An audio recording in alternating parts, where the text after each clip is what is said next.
Ya, untuk mengetahui bagaimana dan seperti apa langkah yang harus dilakukan agar para pelaku usaha dapat bertahan di tengah krisis ekonomi karena pandemi COVID-19, kita akan membahasnya bersama Ahmad Heri Firdaus selaku peneliti Institute for Development of Economics and Finance. Selamat pagi Pak Heri, apa kabar Pak?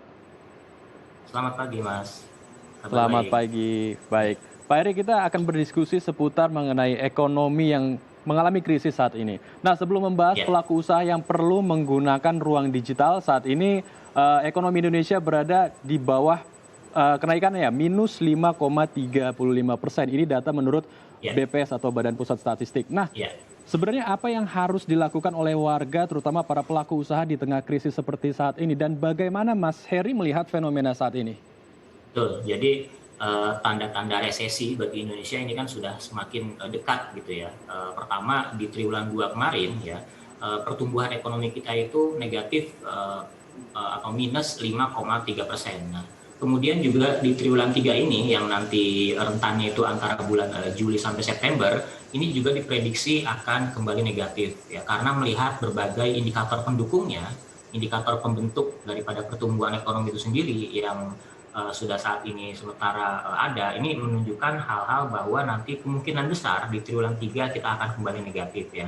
Dengan melihat angka inflasi yang sangat rendah, bahkan deflasi dalam 2 bulan berturut-turut, nah ini mencerminkan daya beli kita belum membaik. Kemudian juga dari sisi ekspor dan import yang mengalami penurunan. Nah ini juga salah satu indikator yang memperkuat bahwa nanti di triwulan 3 ya yang nanti akan dirilis BPS ya dalam mungkin 1 bulan ke depan ini akan kembali negatif ya pertumbuhan di triwulan 3. Nah, sehingga apa? Sehingga resesi ini akan menjadi kenyataan ya yang menghampiri negara kita. Nah, sehingga apa yang perlu diantisipasi? Nah, kalau dengan adanya resesi di negara kita ya sudah barang tentu bahwa ada 2 implikasi yang harus diwaspadai.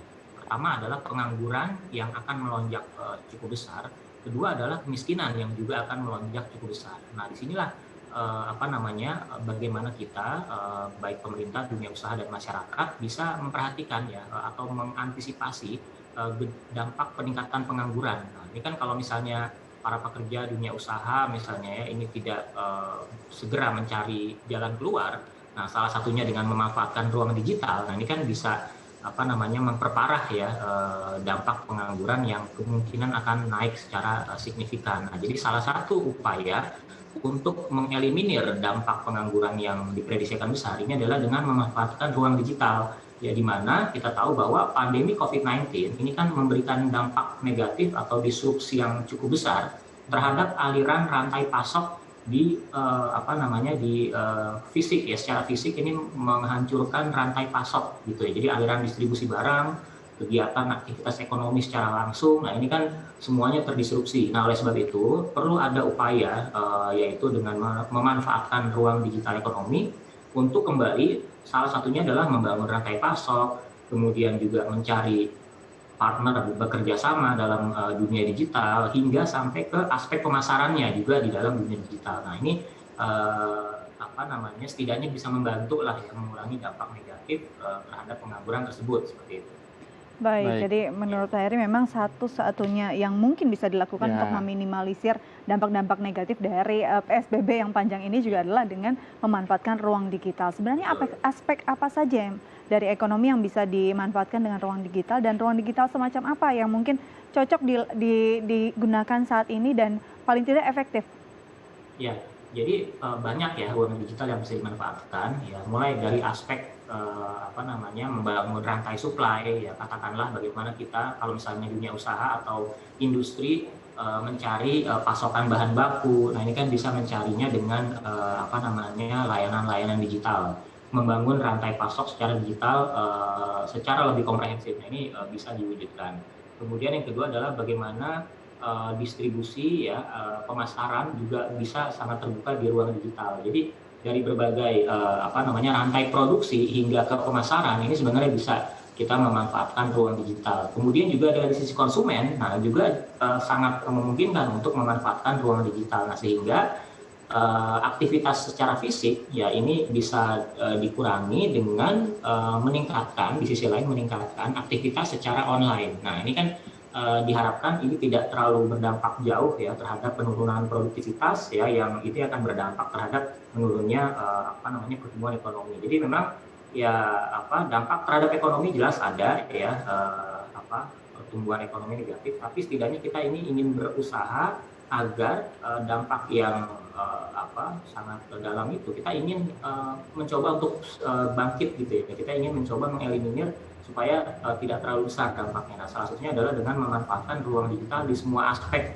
rantai produksi, mulai dari hulu sampai ke hilir, pemasaran juga seperti itu, dan dari konsumen juga bisa memanfaatkan ruang digital. Nah, nanti juga ada peran pemerintah, harus seperti apa pemerintah gitu ya, agar masyarakat maupun dunia usaha, baik pelaku usaha kecil ya menengah khususnya ini bisa semakin memanfaatkan ruang digital. Nah, ini yang perlu dilakukan pemerintah adalah salah satunya edukasi ke arah pemanfaatan ruang digital seperti itu.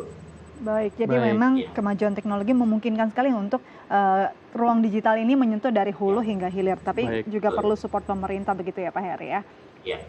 Baik, yang jadi permasalahan juga bagi para pelaku usaha, mereka kan tentu harus ada perputaran ekonomi juga di dalam produk yang dia jual. Apakah mereka juga memerlukan emergency fund atau dana darurat sehingga mereka bisa setidaknya membeli barang atau memiliki modal untuk memutar kembali. Jadi sebelum dia menjual, mereka punya modal dari dana cadangan mereka untuk menjual produk mereka di pasar.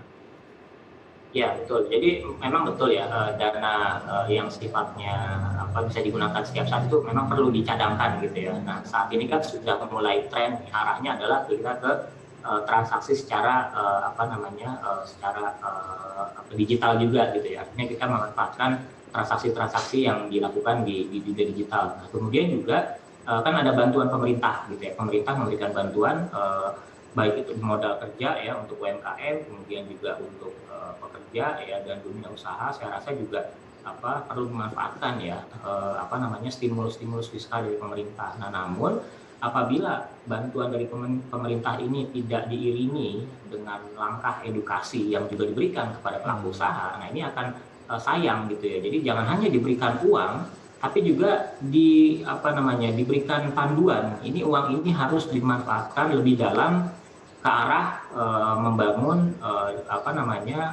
rantai produksi atau pemasaran di ruang digital. Nah, sehingga itu akan lebih efektif. Kalau misalnya hanya dikasih uang saja tanpa diberikan edukasi lanjutan, nah ini akan percuma ya, akan diprediksi akan kurang efektif. Nah, sehingga perlu ada kebijakan yang lebih komprehensif yang diberikan oleh pemerintah dalam upaya menghadapi dampak negatif dari pandemi ini. Salah satunya adalah dengan tadi melakukan edukasi yang lebih dalam kepada pelaku usaha ya, kepada masyarakat luas, agar mereka semakin melakukan pendalaman terhadap ruang digital gitu, karena insentif fiskalnya sudah ada. Nah, tinggal bagaimana memanfaatkan insentif fiskal itu agar lebih efektif seperti itu. Baik, ini menarik sekali tentang modal, apalagi mungkin yang baru mau membuka usaha dan memanfaatkan ruang digital.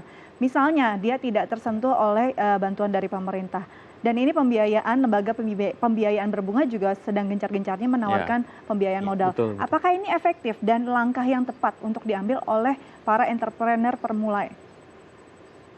Betul, jadi layanan digital keuangan ini kan juga semakin marak. Nah, cuman perlu diingat dulu, kita harus juga selektif ya memilih sumber-sumber pembiayaan yang menawarkan pinjaman. Tentu saja kita harus melihat kembali ke data OJK ya, perusahaan-perusahaan yang sudah di listing, yang resmi ya, yang sah, yang legal dalam melakukan katakanlah pinjaman secara online. Nah, ini kan banyak dilakukan ya, dan masyarakat ataupun pelaku usaha kecil khususnya ini bisa memanfaatkan ruang tersebut.